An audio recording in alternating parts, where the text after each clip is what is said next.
Okay, good morning, everybody, or afternoon or evening, depending on where you sit. Thank you for attending today's webinar. My name is Rocco Longarello. I am the marketing content creator, at New Horizons, and I will be your MC for today. That basically means that I'm here to present this slide deck over to our subject matter expert, and I'm really here just to relay any questions you may have to our presenter. If it's something actually that I can handle, I will respond to you. And if not, if it's a question for specifically our presenter, I will most likely hold off on those until the very end. Again, today's webinar is entitled Vendor Management Tips, and our presenter is a subject matter expert by the name of Eric Bloom, and he is a seasoned instructor as well as a published author. So just a little bit about New Horizons in case you're not familiar with us. We are the largest independent IT training company in the world. We have some of the best instructors in the business, and you're about to listen to one today. And we provide learning solutions for companies large and small on several technologies such as Cisco, Citrix, Microsoft, and even more complex things such as ITIL. But we also offer professional development training on a variety of other areas such as project management, Office 365, business communications, IT management, leadership training. So really, if you're looking for any kind of training that you could really think of, you really have to look no further than New Horizons. So with that all said, I would like to hand this over to Eric Bloom, who you are all here to listen to. Hello, all, and I'd like to thank Rocco and also Cindy, who's working with him today for engineering today's webinar, as well as to our hosts, New Horizons. Thank you to them also. I'll give you 2 seconds on who I am, and then you'll get about 57 minutes of content. No commercials added, so to speak. But again, my name is Eric Bloom. I'm proud to say that I've been associated with New Horizons for it's got to be 6 or 7 years now. I guess time flies when you're having fun. My company is named Manager Mechanics, and as I said, we and New Horizons are business partners. I spent about 25 years in IT. Okay, maybe 30 years, but hey, 25 plus is good enough. I've written various books, including those listed here. The third one that's listed, Productivity-Driven Success, I'm proud to say that in September it hit #1 on Amazon in about 3 different categories. It was pretty exciting. For those of you familiar with IDC, I'm an adjunct research advisor for them, write about 10 papers, research papers a year. If you're not familiar with them, I'm on the advisory side, which competes with Gartner. They're doing really, really great stuff. I was a national syndicated columnist for 4 years, as you see, write for CIO.com. If you're interested in productivity, I actually recently did a TEDx based on the new book called 4 Zones of Personal Productivity. I'm a coach, a speaker, and I was past president, National Speakers Association, New England. Anyway, enough about me. This is now all about you. Welcome. What we're going to do, we're going to begin by talking about the difference between strategic partners and providers of services. The idea here is that not all vendors are created equal. And it's really important for you to put in your own mind the difference between the two, because as you'll see, the way that we evaluate them, the way we judge them, the way we negotiate them, quite frankly, how much we care about them, is very, very different depending on their vendor type.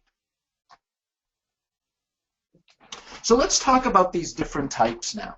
The first of which is its providers. It's, they provide commodity products, generic services, office supplies, etc. So what I'm going to do is I'm going to pick on actually a vendor that I use and really like, so I can beat on my own the vendors I use, because the fact that I use them, consider that to be a good thing. But for example, Staples. I use Staples. They're for Manager Mechanics. They're our firm's provider of supplies and such.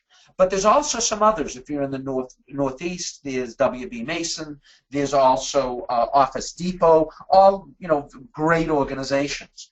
So what a lot of companies will do, for example, here is that they'll have more than one of these, and we'll talk about the idea behind why you would want to do that soon.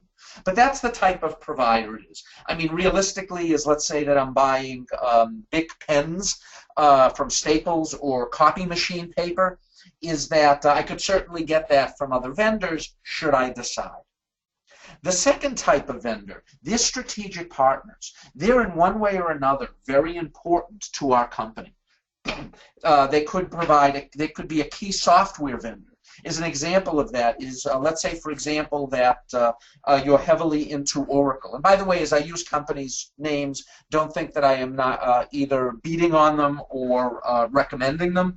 It's just that if I say, for example, a strategic software vendor is Oracle, it just makes a lot more sense to you than if I say, well, vendor X. So I'll pick on Microsoft later, etc. But just don't read anything more into it as I use company names other than to use them as the basis for illustration. But let's say, for example, that you're a heavy Oracle database shop. You may use their financials or other applications by them. You may also use them as your primary database management tool. So as a result, you may have, oh, I don't know, a million lines of PL SQL written back there, etc. So does Oracle consider you a strategic business partner? Probably not. Nothing personal, unless you're with, you know, a true major, huge organization providing them, you know, hundreds of millions of dollars. But do you have to consider them a strategic partner? What I would say is yes, you do. The reason is because, you know, the movements that they have, the things that they do, are very important to you. For example, if they come up with a new version of the database or a new version of their financials or applications that you've had in-house they're only providing in the cloud.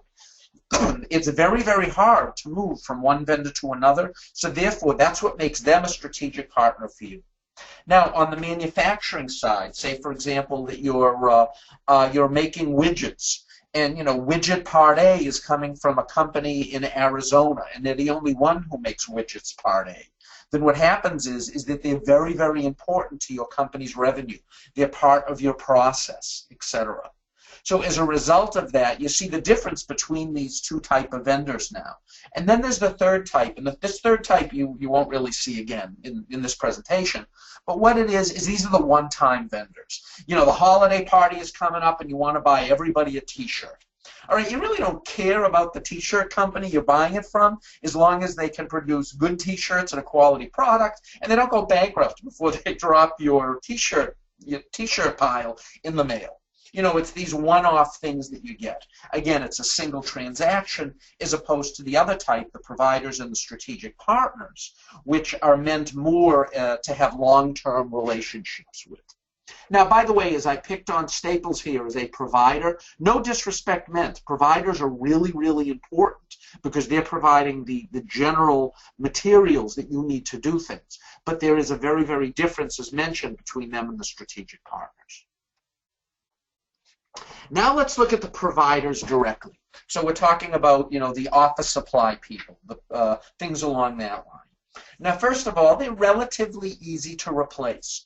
The reason being is because, you know, if I get really tired of buying boxes of, you know, reams of paper from Staples, then I can go to, for example, Office Depot and effectively buy reams of paper, if not the exact same manufacturer, then pretty darn close.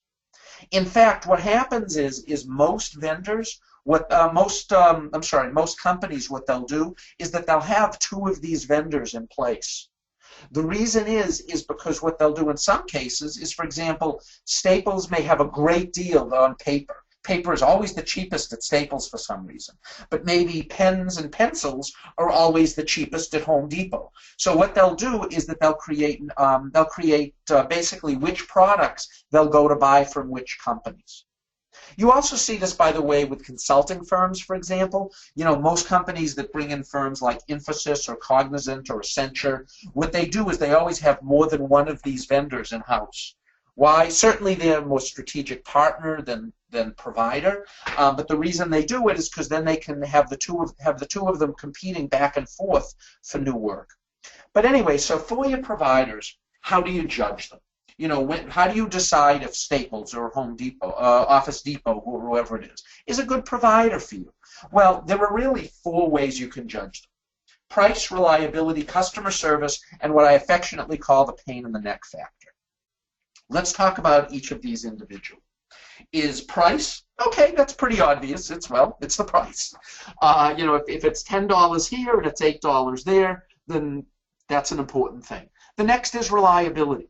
Is that if I order, say, for example, lead pencils, and they say they're going to be delivered Friday, do those lead pencils actually show up, or do I get pens by accident, or that they forget to ship it altogether? And then customer service, when there's an issue or a question, or you're trying to get some custom pricing on a particular item for volume, when you call them up, how are they to work with? That's really easy to find out, actually, if you don't deal with them directly. Just talk to the people that do and say, hey, how's it going? This time I will say Company X because I'm beating on them. And say, how's it going and working with Company X? If you can see them physically cringing, rolling their eyes and saying, oh, yeah, they're great, then you know that they're probably not the best vendor to work with, starting with the combination of reliability and customer service, which comes into the pain in the neck factor. So let me tell you a story here. All right, let's imagine this. You order lead pencils. In fact, I have one in my hand. It's made by Clearpoint. Okay, so what happens is I order Clearpoint lead pencils. And what shows up on the loading dock the next day is Bic pens. So what do? Is I call them up and I say, hey, you sent me Bic pens instead of lead pencils. And their customer service people are nice. They say, oh, we're sorry. Leave them on the loading dock. We'll come tomorrow. We'll swap them out. Well, you come the next day, what they do is the pencils are there, but they didn't take the pens. So you got to call them back a third time. Now they come back and they pick up the pens the following day. Then what happens is you get your bill the end of the month. And guess what? The pens and the pencils are on the bill, so you got to call them again. What that is it's this, oh my God, don't they ever get it right? That's the pain in the neck factor. Realistically, the only one of these that you can negotiate when you're working with these vendors is the price. The reason is reliability, customer service, and pain in the neck factor has to do with the quality and the organization and efficiency of their internal operations. And you can't negotiate a company to have better internal operations. They either do or they don't. They might pay a little bit more attention to you, but you can't really negotiate that in. Now let's talk about strategic partners. Now with strategic partners, what you'll see is this is a much bigger list. And the reason that this is you'll see, look at the criteria. It's the service level agreements. It's the stability. In other words, will they be here in years ahead? Are they having financial difficulty? Is their market share shrinking? Is the company being sold? Things along that line. And now it's price and value. The reason being is a box of paper is a box of paper. And, assuming that it's of an equivalent quality, is that whether you buy it from Company A or Company B doesn't matter. But with strategic partners, you can probably get a really, really cheap database for a lot less money than Oracle or Microsoft sells theirs. But is it really going to do the job for you? Is it going to be reliable? Is it going to meet the needs? And then certainly customer service. And the next is research and development. If you are buying, something that is, for example, a software product, something computer hardware oriented, a physical device like a SAN, a laptop, a modem, for data communications, firewall, whatever it might be, is that how much of their revenue are they putting in to enhance not any product, but the product line that you're using from them. And then the overall relationship potential with that vendor. The reason is because the better that you get to know the vendor, the more likely it is that when a real problem comes up, you may be able to speak to the development people. They're more likely to, if you have an issue with a major server of yours, for example, they pull the next one off the line and expedite it to you. It's those kind of things that when trouble happens, that you really need to have a strong relationship with them. Also, for these types of vendors, it can be very difficult, or quite frankly, practically, realistically impossible to be able to switch these vendor types out. So basically pick them carefully. Remember, by the way, if any questions come in, is that Rocco and Cindy are there in the background, and we'll be more than happy to take note of them for the end or interrupt me if needed. So now let's move to different considerations. All right, what did I just say? Pick a good vendor. So with that, I probably should give you some ideas on, well, how to pick a good vendor. What are the things that you should consider when doing so? Now, what we're going to go through here, and I'll just give you a briefing. We're going to talk about technical, operational, financial, contractual, etc. But what this is this laundry list of different items of things that you really want to be considering when evaluating existing vendors, but also when you're selecting new ones. Now, for technical, these are some general criteria, and then I'll talk about some technical criteria related to it also. But technically, basically, can they do the task? Whatever it is, if you're asking them to, if it's a custom software vendor, they're building your website, for example, can they do it? If you're hiring someone to assess your company from a security perspective for intrusion detection related to cybercrime, do they have good people who are able to do it? Next, do they have plans to improve the product or service? This is really key because this ties back to here where it says the research and development, the R&D investment that goes into building your product. And next is there potential for expanded features? This happened to me once. I was, as you know, I'm a CIO by background. This was feels like 100 years ago. Anyway, is that I bought a large storage device. And what we did was it was a lot cheaper, and by the way, I only did this once. It was a lot cheaper to buy a smaller box, the smaller model. It was like 3/4, almost full. And then what happened was that time went on, we filled it up, and we had no opportunity to expand the number of features or the size of the storage devices. So what we did was we had to buy a second one. In retrospect, if I was smarter, and this is one of the things you sort of learn through profession, is what I then started doing up front was I'd rather pay the extra money, within certain bounds, of course, get a higher level model. It's only 25 or 50% full. So what it is that then me buying additional storage is just basically slamming new drives into this machine virtually forever. So as a result is that there's that also with they expanding their features. For example, is that if you are using, I'll just pick up a big data analytics type thing like MATLAB. The people at Boston Scientific, is it Boston Scientific? No, I forget who does MATLAB now. Anyway, is with MATLAB, are they going to be adding new features and functions to their software, to their analytical package to basically move toward, for example, predictive analytics or other things that would allow, more advanced mathematical algorithms are created?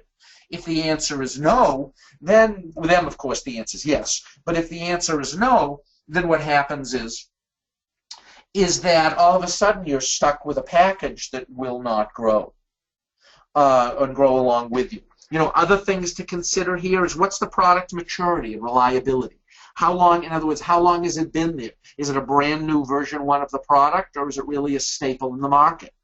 Is it customizable to meet your specific needs? And is the current technical platform compatible with your internals? Like, for example, let's say you're very heavily a Windows shop, at the server level, and you find this great application you want to bring in, but it's only Linux-based. So as a result of that, what happens is not only you buying the software, but what happens is now you have to construct an entire Linux architecture in order to run it. Now, for those of you more technical in nature, what you might say is, well, not really, we could put it in the cloud. Yes, and that when it's in the cloud, it then may be compatible with your platform. But the thing is, you have to consider these things up front from a technical perspective. Next, operational. Is that, do they have the ability to deliver whatever it is? Like, for example, they have the capacity to meet your service level agreement. What I mean by the service level agreement is basically is if you say, all right, if this piece of equipment breaks, then what I want to do is I need someone on site within 2 hours. Well, if their local office is 5 hours away, unless they're going to drop in by parachute, there's no way they're going to meet that service level agreement. If maybe they only provide, typical thing that happens with smaller support companies is what they can do is that they only have the person power to be able to do 5 by 10. That's basically 5 days a week, 10 hours a day for support. If you need 24 by 7, then you have to look ahead of time to see if this is reasonable, if they, if they can do it. So, and also, do they have the ability to expedite something if needed? If they have 5 people working on your project and you say, oh my God, it's behind and we have to have it in by year end, do they have the ability to draw resources from other parts of their business? So basically what that brings it to is, in one way, of scalability, but another type of scalability I want to talk about here is, if you've ever created software or had a little application, it runs great when you pop in 15, 20 transactions a day through it. But what happens if your company grows and instead of 20 transactions a day, now you have 200 a day or 2,000 a day or, God willing, 200,000 a day? Is that does your software, does your vendor or infrastructure or whatever you're building, does it have the ability to scale based on whatever is tied to your existing business plans? Next is financial. Financial is one that can truly kill you. Is that I have a few items here. General stability. I mean, you don't want to sign a long-term contract and get lots of equipment from a company that is currently in bankruptcy. That's why it's so hard for a lot of these firms, why they just sell out. Because if you're spending $100,000 for a new piece of equipment and the company's in bankruptcy, you're going to buy it from them if that's a big item for you? No. Why? Because you don't know if they're going to be around tomorrow to service it. But in addition to those listed on the screen here, there's the company size. I'm going to give you an example of company size. I was at a firm when Visual Basic 3.0 was all the rage. So what's that, 20 years ago, maybe? And someone internally bought this great graphics package. And what this great graphics package did was you integrated it into Visual Basic 3.0. Basically, at a high level, it allowed you to do really cool pie charts and graphs and things like that beyond what was available in the initial product. It was an add-in. So then what happened was it was really good. I saw it and I started using it, as did basically 10 or 15 other departments within IT. And then what happens? Visual Basic 4 came out. And what happened was it was a new architecture, so I was using it very heavily in my applications. So what did I do? I called the vendor to get the version 4 upgrade. So I looked at the number on the box, on the documentation. I called it up, and I said, yes, is Joe there, please? Because it said contact Joe, whatever his name was. And the woman who answered the phone says, oh, Joey's not here. Can I help you? Thinking, oh, this doesn't sound good. And I said, well, yes, I'm calling from, large company, blah, blah, blah. And we've been heavily using we're heavily using your firm's graphics package, and we're looking for the version 4 upgrade. And what the woman said to me, who answered the phone, and I refer to her in that way because this woman was his mother, and she said, oh, well, what happened is last year when Joey went to college, I told him I didn't want him selling any of that stuff and close his company through his freshman year because I really wanted him to concentrate on his studies. So, Joey and his friend Bill, actually, they both really got into good computer science programs. But anyway, I'm sorry, you're going to have to find someone else who can do whatever that was that they were doing. All right, think about it. We bought a graphics package, not me personally, but it was brought into the company, a graphics package that was built by 2 kids in the garage of their parents' house. They went to college, they closed the company. Now, the package only cost about, I don't know, $25, $50, $75, something like that. But what happened was it was implemented in so many applications, my department alone, and there were many others using it, but my department alone probably spent 40 grand in IT resources swapping out that product for a new one. So don't underestimate these things to consider. Whoever brought it in at the time, who knows? I mean, Apple started in a garage of Steve Jobs' parents' house. So you never know. But the thing is that you shouldn't take these things for granted. But anyway, so under financial, well, what's their, how many employees are there? Their general reputation, what are their cash reserves? All of these kind of things, which quite frankly are much easier to get if it's a publicly held company. And how much you dig into this due diligence really should be based on, the nature of the product that you're buying. Then there's contractual.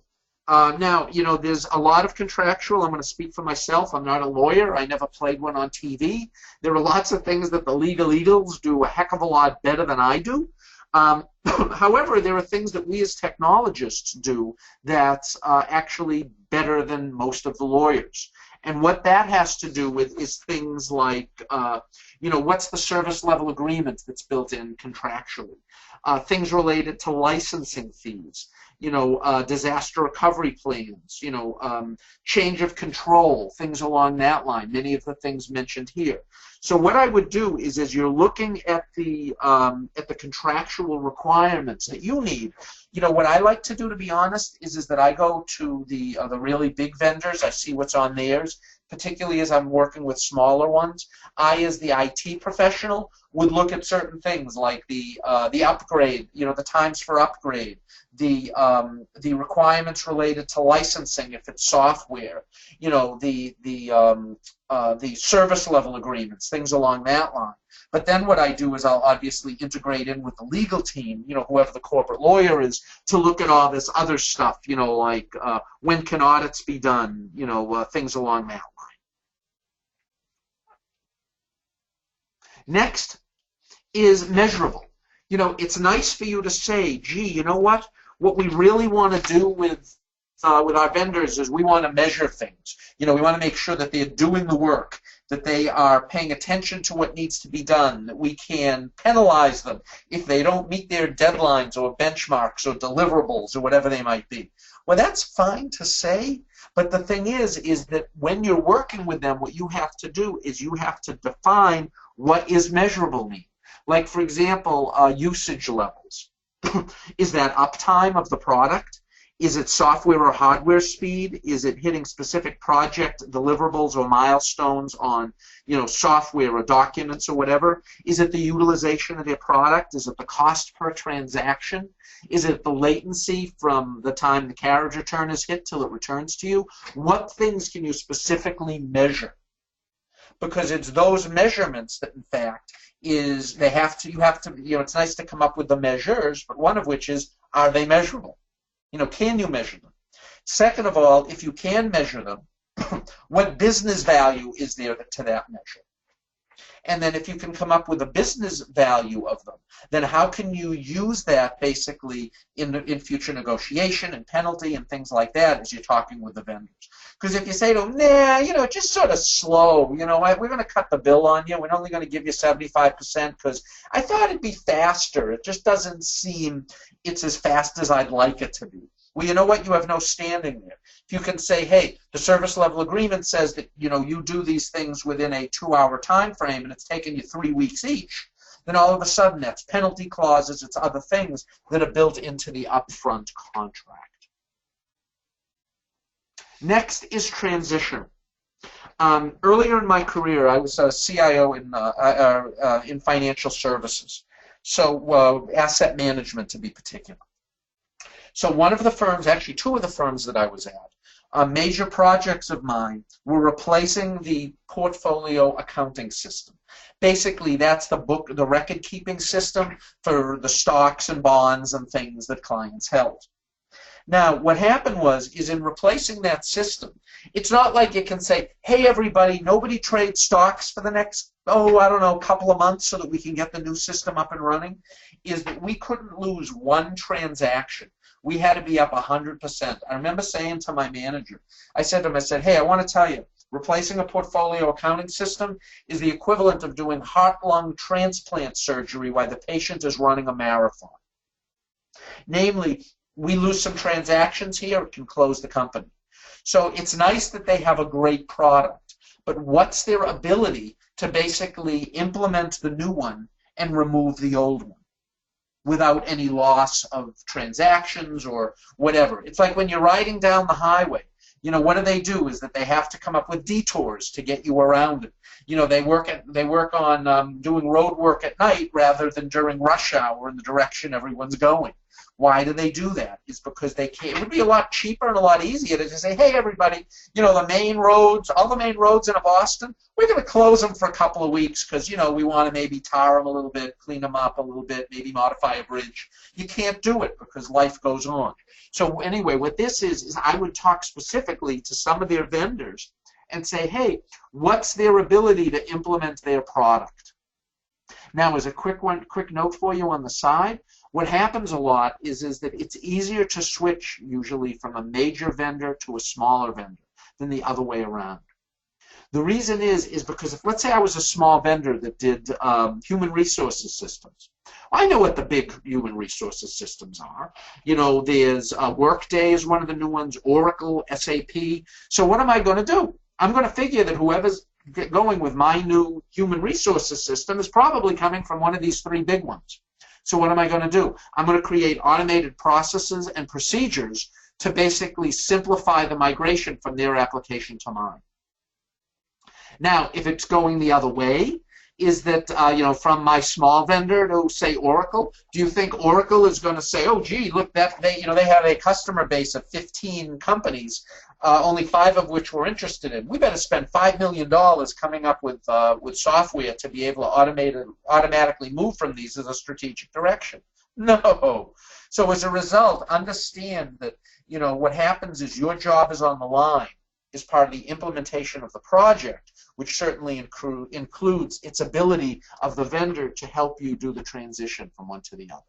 And also correctable. You know what? None of us are perfect. We're going to miss some things in the scope of the project and the timing, you know, things along that line, as will the vendor. You know, is that for all of the work that, you know, and all of the time that IT's been around, there are certain pieces of it that are still as much art as they are science. So is it the kind of vendor you can work with or not in regard to saying, whoops, we forgot this. Can we trade off that for this and call it even? Yeah, sure, it's the same amount of resources. Or are they going to say, no, you owe us additional $5,000. If you don't want the other stuff, well, too bad for you.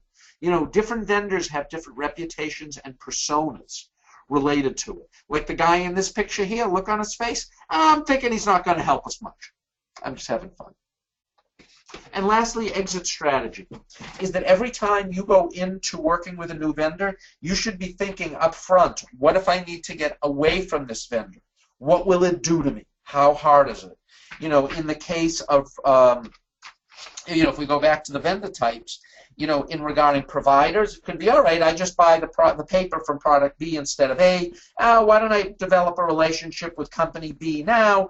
Just in case. As you go into strategic relationships, as discussed previously, it's much, much more difficult to be able to make those types of transitions.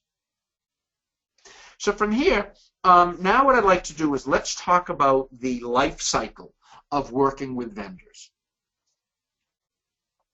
As we do that, look at number 8. You can say, oh, I don't think we'll ever terminate with a contract with a vendor. Well, let me tell you this. Is Firestone Tires and Ford. For 100 years, Firestone was delivering tires to Ford for all Ford vehicles. All right, 100 years that contract's going on. Does anybody remember about 20 years ago, I guess, give or take, what happened is some of the Ford SUVs were flipping over? You know, when they were hit, they would roll, you know, and people were getting killed. It was awful. And what they did was that they ultimately tied that back to low air pressure. But what happened was, because it was a Ford vehicle, is that basically big fights ensued between the two companies. And Ford, to the point of no longer, you know, they ended their contract with, I think it was Firestone. So that's 100 years old. Incidentally, it was from that incident, is you know how all your, all new cars have those sensors that are in the tires? that basically will show one of those little lights on your dashboard that says one of your tires is low.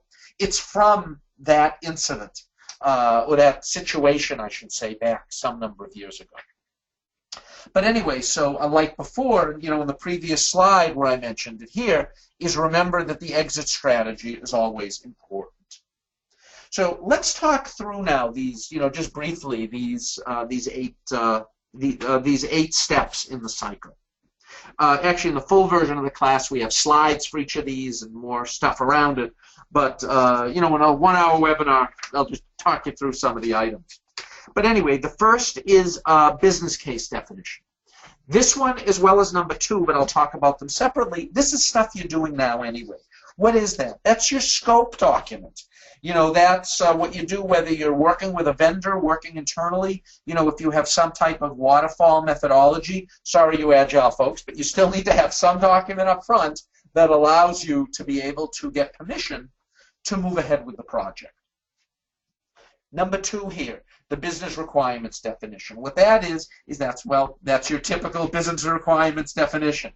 Whether you're doing something in-house, whether you're working on a new marketing plan, whether you're building a piece of software, or whether you're buying something from a vendor, what happens is whereas the business case definition gives you the okay to move forward, the business requirements definition, it's probably in most of your methodologies now, nothing new in 1 or 2, is that's really the first 2 steps in the life cycle, in the vendor management life cycle, because you have to get permission, you have to figure out what you want, and then you got to have permission to spend the money to bring in the client.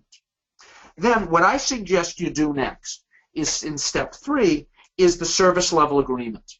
The service level agreement has a ton of stuff in it. It could be any of these: transaction volume, timeliness, availability, reliability, reporting, measuring, disaster backup, security, problem resolution, training, documentation. The list goes on and on. But whatever is important to you, you have to make sure it's in this list. And the reason that I suggest you do this as number 3 is because it really helps make a house a home. It really is those definitions for you defining and deciding yourself what it is you really need from the vendor. And then it's that information that goes into, should you do it, a formal request for proposal. If not, it could be the request for proposal could be you calling 4 vendors and telling you to send you a proposal, or it could be, a 100-page document with all sorts of things in it. All right, but what happens is it's the service level agreement that you're doing up front that's the basis for the RFP. If not, you end up doing all that work in the RFP, and there may have been things you missed because you didn't have the mental headset of an SLA. Now, the other reason that that's important is for like the request for proposal or knowing what you want. I'm going to go back to my earlier example where you would say, you said, hey, you know what? If something breaks, we want someone in-house in 2 hours working on it. So if one vendor, their closest office, is 4 hours away from you, then basically it saves you the bother of asking them to do a proposal. It saves them, quite frankly, and just being nice to vendors, it saves them the issue of reading your whole request for proposal or working with having your salesperson come out and them spending their money for a contract they're never going to get, because there's no way, unless they open a new office, they're going to be to you within 2 hours. The other thing that it does from your perspective, should you not care about the vendor's time and money, is then you have to evaluate it. So if the vendor looks through the list and 2 hours can't do it, it saves you from your spending your mental cycles to analyze. Then there's vendor selection. There's a number of tools related to that. We actually have it in a class we offer on problem solving and decision making. Things like decision trees, or it could be decision matrices that work off of different criteria, etc. But you come up with something up front, which is a way to select which vendor you want from a short list. The next is contract creation and negotiation. Now, I'm going to give you a tip here that actually was told to me by the legal counsel of a firm that I was at. And what it is that if you have the option, if there's no contract, and you have the option of writing the contract, or heck, let the vendor write the contract, what you want to do is you want to write the contract. Let your lawyer do it up front. The reason is when negotiation starts, Where are you negotiating from? You're negotiating from the point of everything that you want.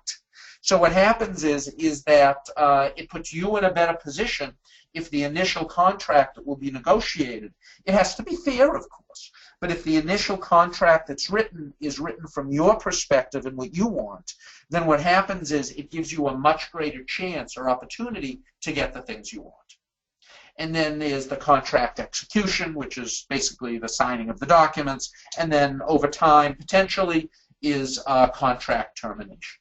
So these are some different things that you should consider regarding this process. Now let's move. All right, you've brought the vendor in. Yay. How was that for dramatic? But anyway, now let's talk about vendor oversight. Now from here first is business alignment. Now the business alignment is important because what happens is you want to bring in a vendor where the things that however you're moving with your company and how you're going to use their product is how they're going to be developing it. So let's say, for example, that you bring in, you buy a new copy machine. And, it does great, it does everything you want, but what happens is this company is in the process of phasing out their copy machine line because they're moving heavily into scanners. So what happens is that their business direction isn't the direction that you're going because you're thinking that, gee, you know what, you'd like to maybe expand the line. You may want to buy 2 of them now. Next year you may want to get them upgraded or get 5 more so that you only have a single vendor product in-house, etc.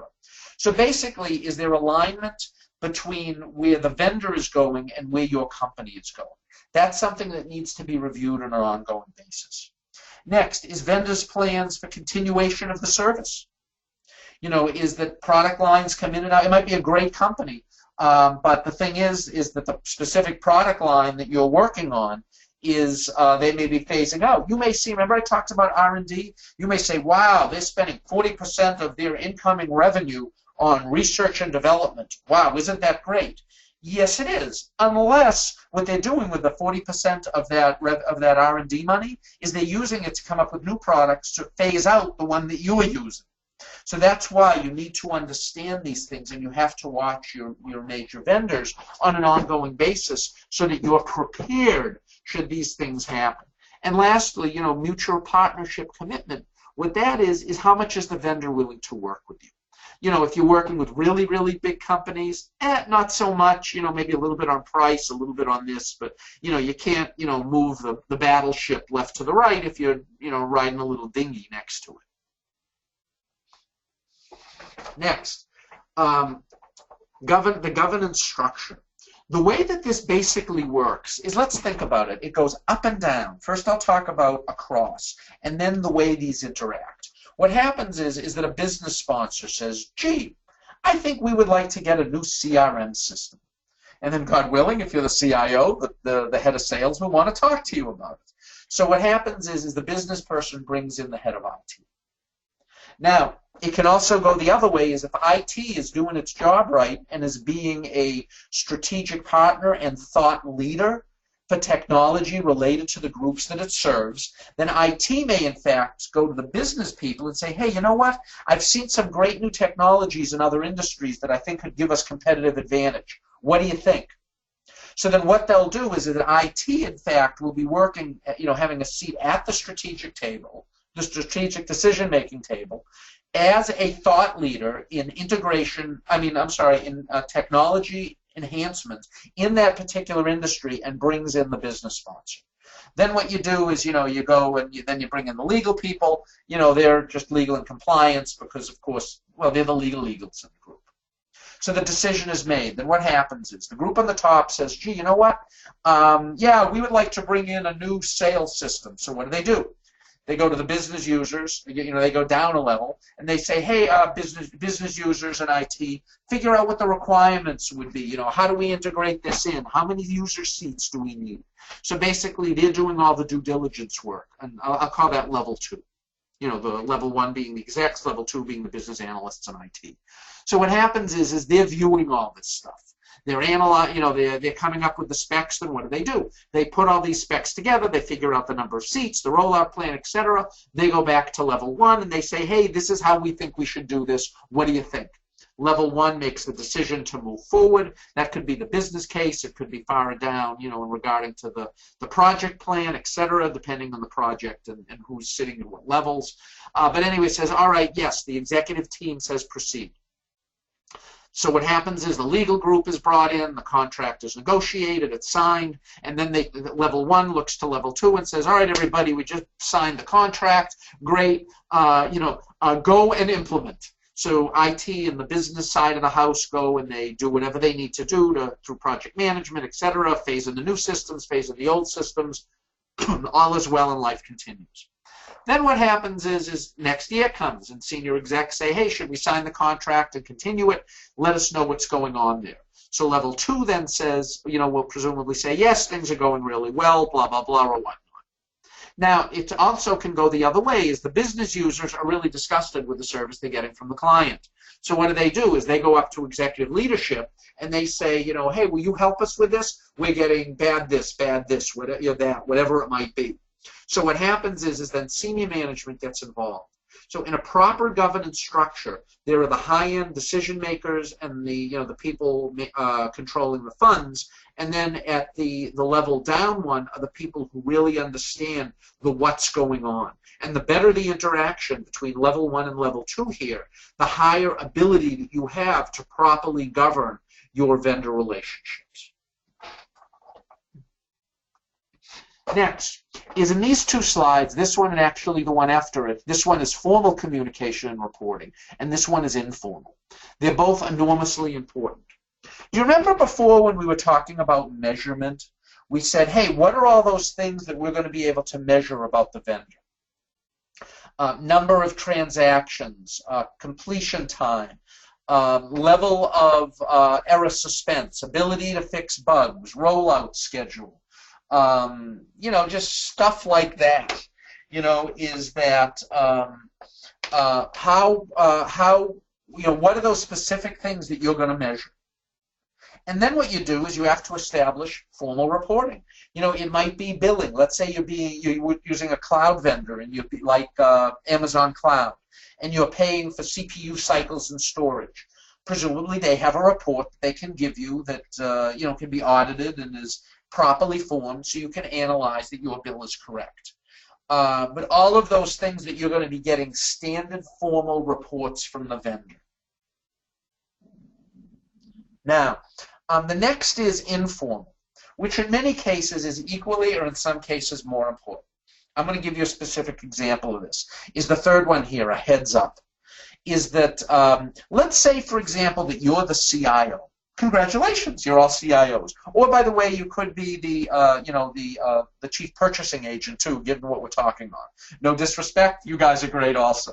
Or whatever roles you're in. So what happens is, but let's say for now you're the CIO. I'm the salesperson for product X. I'm going to beat on product X, so that's why I'm not using a company.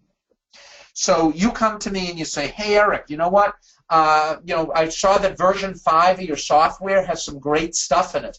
I'd really like to get it in as soon as possible because I love the predictive analytics contained within it. And then what I do is I'm thinking, oh, wow, it's fourth quarter. Man, I get them to upgrade now. It's a 50 grand hit. It gets me into President's Club. Yay, let's do it. Okay? However, if I'm a good salesperson, what I'm going to do communicating with this person, to you, the CIO, is I'm going to say, hey, you know what? Yes, version 5 of the product has these great new features in it that I really think you can take advantage of. But you know what? I want to give you a heads up, a la line 3 in the slide. I want to give you a heads up that in implementing this new stuff, they broke some of they put a little quirkiness into the underlying platform, and some of some of the issues are really where you're doing heavy transaction processing. So we'll put it in if you want. You can buy it now. But what I'd really suggest, to be honest with you, is let's wait. If I were you, I'd suggest waiting for the point release. It'll be out middle of February.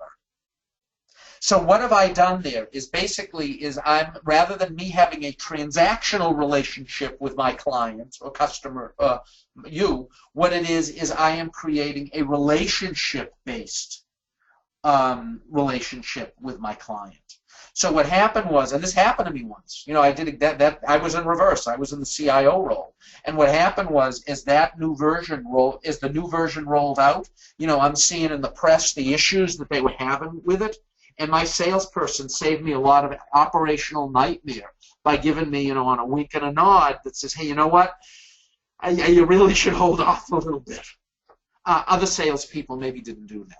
So what's the informal communication, the ability to get to talk to that extra VP, or what's going on with your slot, with your product behind the scenes? It's these things that really you should look for in a relationship, because they can be so important. Next is vendor audits. Now, regarding vendor audits, I'm going to give you an example here. I'm going to pick on financial services just because that's where I was. But you'll see this will relate to any industry. So we outsourced to a web-based vendor our books and records, the bookkeeping for the stocks and bonds of the clients. So a big pension fund comes to us. Now this part I'm just making up. A big pension fund comes to us and says, gee, we would like to invest $1 billion for you to manage our money for us. And everyone goes, great. Let me see, $1 billion, that's a $10 million sale per year, by the way, at 1%. What they call 100 basis points. But anyway, so let's say that and by the way, this did not happen, this is 100% fictional, is that they come and they want to do a due diligence audit on the books and records of the systems. And then I turn around and they say, oh, sure. And I talk to the vendor and they say, no. Look at the contract. We don't allow due diligence audits by your clients. So what happens is that $1 billion goes away. Guess what the next thing to go away after that $1 billion is? It would have been me. So what happens is understand that in some cases the vendors will want to audit you if it's a materials type thing. Are you using more licenses that you should? But also the 4 types of audits here you should be able to do to your vendors. So I'd like to ask you a question. There's no question in my mind that when you initially purchased and set up a relationship with an important vendor, you did due diligence and you looked at their, the financials and billings, how that would happen, and all this other stuff. But when was the last time you did a due diligence audit on an important vendor of yours, particularly one that's in a volatile industry? Now, Oracle, they're not going anywhere. Microsoft, they're not going anywhere. But for the smaller vendors that you're working with, how do you know that they're still cash positive? How do you know that their equipment, if it's a cloud-based vendor, of yours, is being properly backed up, etc.? How do you know that? The way you do it is by redoing your due diligence. What you want to make sure in your contracts as part of your vendor oversight that it's allowing you to do it. Next is the risk assessment. Risk assessment is of enormous value to you. The reason being is because, do you know that the #1 decision made by non-company owners, in other words, all of you unless you own the company, even if you're in a publicly held company, it doesn't count if you own stock, unless you own all of it. In that case, it wouldn't be a public company. But anyway, risk is the #1 criteria used by employees on deciding which product to go with. But what types of risk do you want to mitigate every time you get a new vendor or make a decision? These are the types of risk you should assess. Service, in other words, the vendor can't provide you whatever service they're doing. Strategic, yikes, that vendor isn't going in the direction we are. We can't move where we want to as a company without getting a vendor who has stronger support. Reputational, done, they messed stuff up and now we have to apologize to our customers. Compliance, they're doing something that's breaking the law, which sort of ties on the legal also, is that it's not providing reporting, or it's not, say it's a payroll package, it's not providing for the new 2017 payroll things because they don't have the money to update. Or financial risk, it's basically going to cost you money. These are the risk types that you need to consider each time you're working with or thinking of selecting a vendor, or when you do due diligence on them moving forward. Next is industry compliance considerations. If you are in healthcare, if you're in financial services, if you're of any type, if you're creating physical devices, etc., that are OSHA or UL oriented, is whatever this new vendors you're working with, are they following whatever is appropriate within your particular industry? And next is just relationship with your vendor. Is that do you get along with them? I mean, if every time you or the people working with you go to work with these vendors, are they rolling their eyes saying, "Oh my God, I can't believe I got to call these guys. What a pain in the neck," or pain in the neck factor, if you remember that from earlier.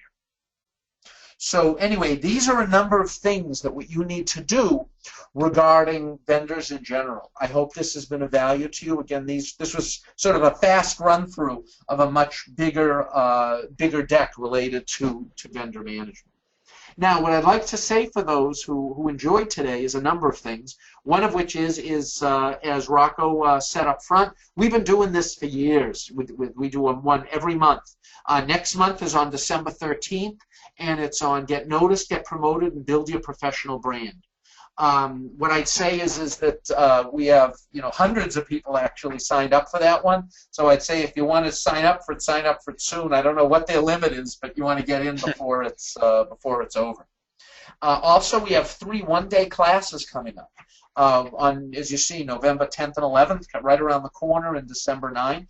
What these are one-day classes that we're offering, obviously in cooperation with New Horizons, on managing virtual teams, cloud governance and such. That one's this Friday. And the Steve Jobs Way, which is basically when you strip away basically his personality and things along that line and the way he worked, and you analyze basically his thoughts on leadership and innovation and on building teams and on employees and on hiring and on an incredible number of topics. You understand why he was where he was. In fact, we're the exclusive training provider for this class related to materials. Related to information in 2 books written by Jay Elliott. I changed some of the processes in my company by analyzing and getting a deeper understanding of some of the ways that Steve Jobs did things. Lastly is that we have, on a monthly basis, we do a 3-day IT certification. There are 2 levels of it. There's the ITMLP. What it is it's drinking through a fire hose for 3 days. The 10 topics that are shown here, we do these on a 3-day basis online, from the comfort of your own desk. Anyway, is that we'll be doing this again November 15th. It's offered again the middle of December. We also have a more advanced version of this, which is the IT, obviously Information Technology, Management and Leadership Executive. That's only offered 3 times a year. It's offered actually for the 3rd time this year. It's running I think it's the last week of November. No, I'm sorry, the week before Thanksgiving, so 3rd week of November. It's actually the week after this one runs. And then we'll be running it again, I think it's in March, June, and again next November. But you really want to grow into an IT management role, or you're there and want to expand your knowledge and capabilities, we'd love to join you. For all of this is that, talk to your New Horizons sales reps, and they can get you signed up. Also, I'm proud to say is that I'll be doing a 2017 series of these webinars, again, once a month. That will be posted within the next 2 or 3 weeks. Keep an eye out. What a lot of people do, we've developed for this I'm proud to say, a big following. So, sign up for a bunch of them as soon as they're shown on the calendar. We'd love to see you once a month. From here, what I'd like to do is I'd like to say thank you. I'd like to turn it back to Rocco to see if there's any final questions or thoughts before we call it a day. All right, great. Thank you, Eric, for a great presentation. Again, clearly this is a topic you're very passionate about, and I know it's really difficult to fill in all the gaps here in a short hour, but I think you provided really good information in a short time. So while we wait for any questions, I just wanted to mention that this webinar is being recorded at the moment, and all attendees will be able to get a link to that registry to that recording. And also, it will be available on our YouTube channel this afternoon, which you can access from nhls.com. Okay, I do have a question here. It says if the vendor asks for an extremely long-term contract, is it appropriate to ask for a shorter term with something of like a renewal option? The short answer is yes. Everything's negotiable. I mean, you're the one with the money. And what I would say to, so you put your money in a different vendor unless for some reason is that, you're in a box over it, you have no choice. Occasionally you have to roll your eyes and go with it. But 99% of the time, hey, you're the client. What I would also say to you is that if the vendor is really pushy and won't negotiate with you before you give them your money, don't expect it's going to get any better after you give them your money. So look at their willingness, or what might be lack of willingness to be flexible with you and work with you and consider your interests. If they don't do it before they have your money and before the sale's made, never happen afterwards. There's a quote about negotiation. In business, you don't get what you deserve; you get what you negotiate. Can't argue with that. All right. Thanks again, Eric. I look forward to the audience again in December for that webinar that's coming up on what was that topic again, Eric? I do not have that in front of me. Get noticed, get promoted, and build your professional brand. There you go. I will be on that. So we will see you then. And everyone have a great rest of the day. Thank you again, Eric, for your presentation. My pleasure. Thank you, and thanks all.